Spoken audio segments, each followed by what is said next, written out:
ரொம்ப ரொம்ப டேஸ்ட்டாக குக்கரில் வெஜிடபிள் பிரியாணி பண்ணலாம். 3 டேபிள் ஸ்பூன் நெய் சேர்த்துக்கோங்க. அது கூடவே எண்ணெயும் சேர்த்து பட்டை, கிராம்பு, ஏலக்காய், கல்பாசி, நட்சத்திர சோம்பு, பிரியாணி இலை சேர்த்து தாளித்து 10 முந்திரி பருப்பும் சேர்த்துக்கோங்க.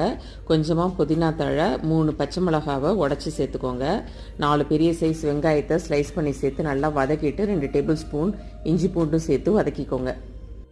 3 பெரிய சைஸ் தக்காளியை கட் பண்ணி சேர்த்து வதக்கிக்கிறேன். உங்களுக்கு விருப்பப்பட்ட காய்கறி சேர்த்துக்கலாம். நான் கேரட், பீன்ஸ், பச்சை பட்டாணி சேர்த்து வெங்காயம் தக்காளி கூடவே வதக்கிக்கிறேன். மஞ்சள் தூள், தனி மிளகாய் தூள், மல்லித்தூள், கரம் மசாலா, தேவையான அளவுக்கு உப்பு சேர்த்து காயோட நல்லா கலந்து விடுங்க. ஒரு குழிக்கரண்டி அளவுக்கு தயிர் சேர்த்து அதையும் கலந்துக்கோங்க.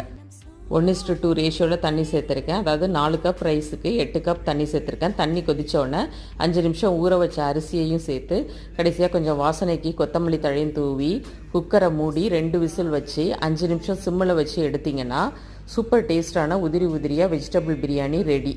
தேங்க்யூ.